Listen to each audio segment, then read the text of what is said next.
Hey everyone, welcome back to the Nello Reads channel. Today we'll be browsing through some ProRevenge stories. Our first story of the day comes from Barbecue in Hell. You demand we work overtime for free? Enjoy trying to open the store with no employees. Unfortunately, this story came back to mind due to the recent death of the hero of the story. Grumpy, you will be missed. I met Grumpy in Narcotics Anonymous. He volunteered there after they helped him, and he became my sponsor. Seeing that I was trying to get my stuff together, he offered me my first job out of high school. Grumpy was the manager of a store for a company that sold everything you needed to build a house, from cement and bricks to custom-made cupboards. I started as a loader, filling the trucks that were making deliveries. A little background for the company, which is important for later. When they started back in the early 80s, they sold everything you needed to build a brick and mortar home wholesale to professionals. During their first expansion, they got a really good reputation for their prices of power tools, custom cupboards, and landscaping, including custom-made garden furnitures. The stores were basically big warehouses. In mid-90s, they opened their doors to the general public, which, accompanied by a rising trend of DIY, skyrocketed their sales. That brought a second, smaller wave of expansion and the opening of the online store. First only with phone orders, and later with a proper site. When I joined, they were doing a third shift on their business plan. They had cut down on things that weren't a big seller, like bricks and concrete, and were focusing more on the big sellers: custom-made furniture, landscaping, tools, and for some weird reason, plumbing. My first 8 months on the job was a dream. Grumpy was an excellent manager. Having started in the company roughly the same age I was, and being promoted through the ranks, he had developed a very distinct managerial style. His concept was simple: if my employees are happy, they work better and provide better services, which leads to better sales. That meant that while Grumpy managed one of the inner city stores, meaning medium to small size compared to others, we were fourth in revenue nationwide and first in customer happiness. And then the reason for his nickname. While everyone called him Grumpy, a nickname he was kind of proud of, he was far from it. The reason was he had a medical condition that affected his nerves and left him with a permanent frown on his face. He had declined promotion due to that condition, knowing the extra stress would make his condition flare up, meaning he wouldn't be as effective as he would like. His medical condition flared up unexpectedly, and Grumpy had to be hospitalized and be on sick leave for a time. HQ decided to not have one of Grumpy's assistants be an acting manager for the duration, but bring in a regional manager to take over the store for the duration. Let's call him Wilhelm. Wilhelm was the exact opposite of Grumpy. He was younger than Grumpy, he was in his late 20s, Grumpy was in his late 30s, had a business degree, and hadn't worked the floor at all. He was hired from the beginning as an office drone and climbed his way to regional manager. The reason he was put in charge of our store had to do with the change of business plans for the company. You see, the change of focus had created a lot of empty space in the stores. A supermarket chain had approached the company with an offer to rent the empty space, especially for inner city stores. The company had accepted and placed regional managers in key stores to help with integration. The thing is, the supermarket chain had a reputation of being bad employers. That was reinforced by one of our tellers who had worked for them for 3 years before quitting to join us. Wilhelm didn't help also. His managerial style was based in only one concept: make more money in any way possible. He started by changing our schedules from monthly to weekly, raising the sales targets to unrealistic heights, and always demanded more. In the first 2 weeks, 6 experienced people had left, 4 quit and 2 fired, and replaced by young, inexperienced people that were easier to manipulate. And then the integration happened. The floor was the first to feel the problem. The supermarket opened its doors and was understaffed. Wilhelm started sending people over to help for 4 to 6 hours, while also demanding to work their regular shifts. If someone declined, he/she was written up. 2 write-ups in 6 months and you were fired. Then Wilhelm came to lay down the law in the loading bay. The loading bay was shared between the 2 stores. Wilhelm declared that we had to help the 2 guys of the supermarket unload their trucks first because their products were perishable, and then start loading our own trucks. That would throw our delivery schedule to the wind.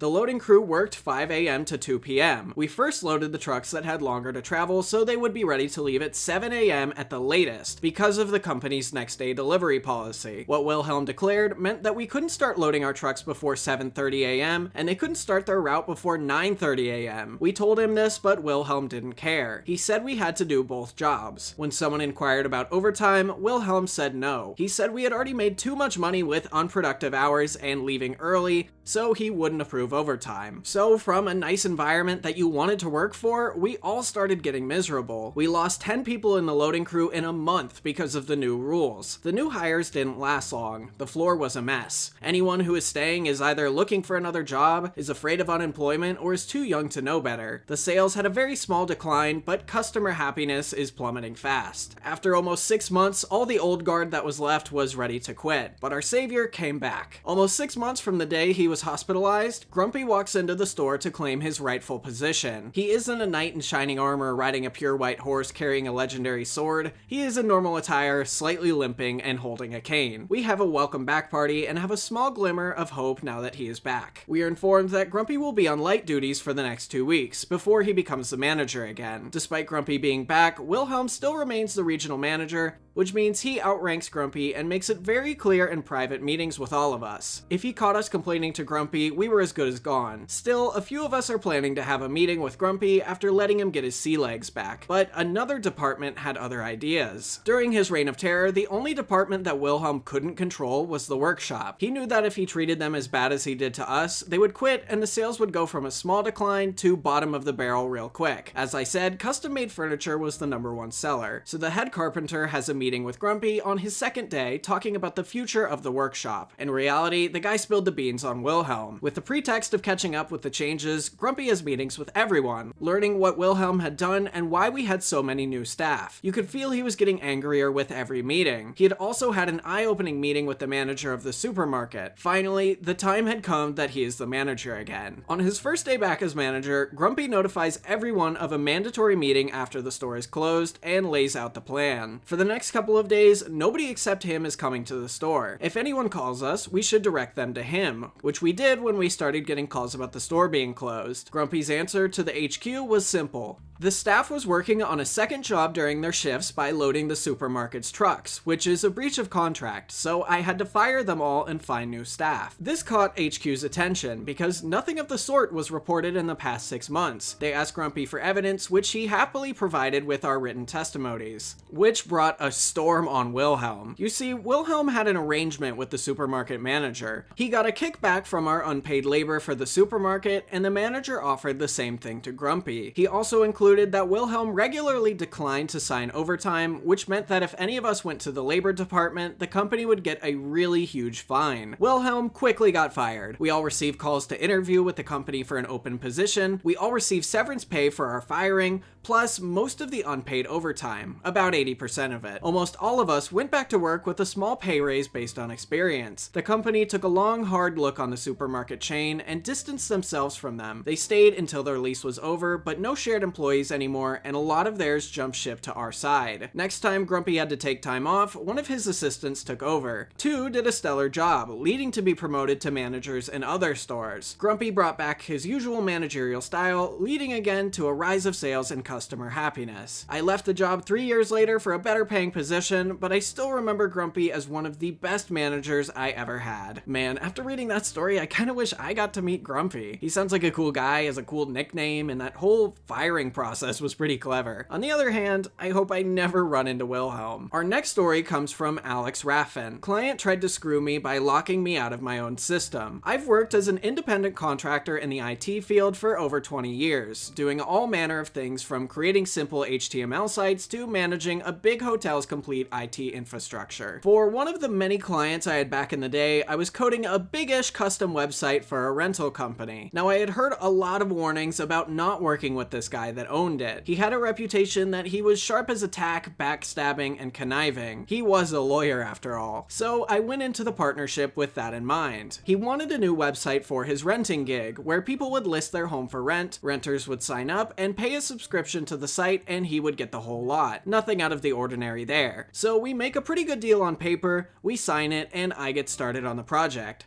Coding everything in PHP goes well, but he demands suddenly that I show him progress only a week into the project. He wants to see the website front end. This is just the tip of the iceberg. I tried explaining to him that the front end work isn't scheduled to start until about 6 weeks after the back end programming, and that I only had pure code to show right now. The contract we signed clearly states this. He then gets on his high horse and demands that I put everything on hold to do the front end first, design, and then program. I, being really young at the time and fairly naive, agreed to do this without asking for it to be added to the contract as an addendum and start working on the design now. Now, the contract stated that I was given free reign of the design decisions as long as I maintain the same color scheme and use the same logo on the site. So I make a fast draft in Fireworks, and within 2 days I show him. He's not impressed and demands a different direction and sets up a list of demands. I, as always, aim to please the customer and just do what he wants. I design a new layout with his list of demands, but he doesn't like that either. That's how the next 3 months go. A never-ending cycle where he is never happy with anything. Now, close to 4 months into the project, he demands to see a working showcase of the back end. I point out that he himself changed the order in how the project was being done and had demanded that I do the front end design first instead of the back end as stated in the contract, which he now turns on me and says, yes, the contract we both signed says you will have a working back end to show me at the end of the month. If you don't honor that, I will have to take my business elsewhere and seek compensation for your lack of professionalism.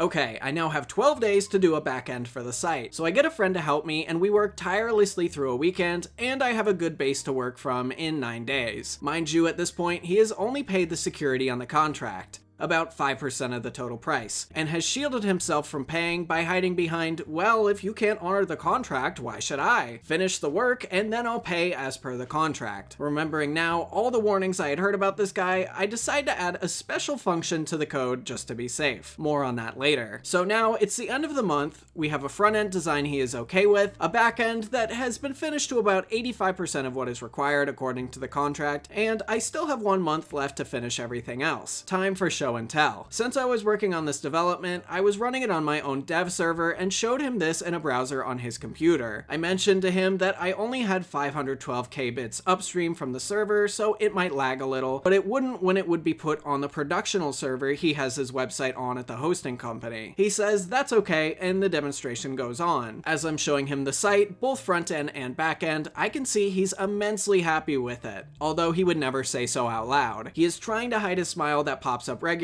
and his eyes gleam with all the added ways he can now start making money. Anyway, he now says that it's way too slow, this is wrong, that is wrong, blah blah blah. He then says, I want you to put it up on my prod server and see how the speed is. I say, okay, no problem, I can make that happen. Please pay 50% of the contract and I'll get right on it. I wait a few days and then I get an email from him where he includes a forwarded message from the bank detailing a transaction from him to me to the amount of the 50% I asked for. So I push the system to his prod server where he can take a look at it. I then send him an email stating that he can try the system with the supported credentials. What he doesn't know is that I knew he had been fishing around for another programmer to do this project to, quote, pick up from a lazy deadbeat who couldn't do anything right, unquote. So I knew he would most likely try to screw me. What I also suspected was that the email he sent me with the transaction proof was a fake, which it ended up being. Remember that small function I mentioned? Well, what it did was if user X, his user, tries to remove user Y, my user, from the system without one setting being changed in the configuration first, the system will delete and purge the database and remove all the documents in the web root. Well, not 5 minutes after he reads the email from me, he does just that. He tries to delete my user from the system to lock me out. Guess who has nothing of the project left? He does. Since it's considered forgery to spoof an email specifically from a bank, I sent the information to the authorities and he goes under investigation by both the police and the bank lawyers. I sold the system to a competitor of his for a better price than originally contracted to him. And last, I knew he was now blacklisted from owning a company as well, as he had lost the right to work as a lawyer. I only got that 5% he paid at the beginning, and for working for just over 5 months on this project, that is hardly anything. But the knowledge of his demise will keep my heart warm for the rest of my life. Wow, a lot of people say knowing how to code is like having superpowers, but the old saying goes, with great power comes great responsibility. And in this case, I really gotta hand it to the OP. He used his powers for good, got paid, even if it wasn't that much, and maybe even stopped whatever developer this lawyer guy was going to replace him with from getting screwed over. That is ProRevenge. I hope you enjoyed today's stories, and feel free to check them out on Reddit in the description below. If you haven't already, make sure to drop a like, and I'll see you in the next video.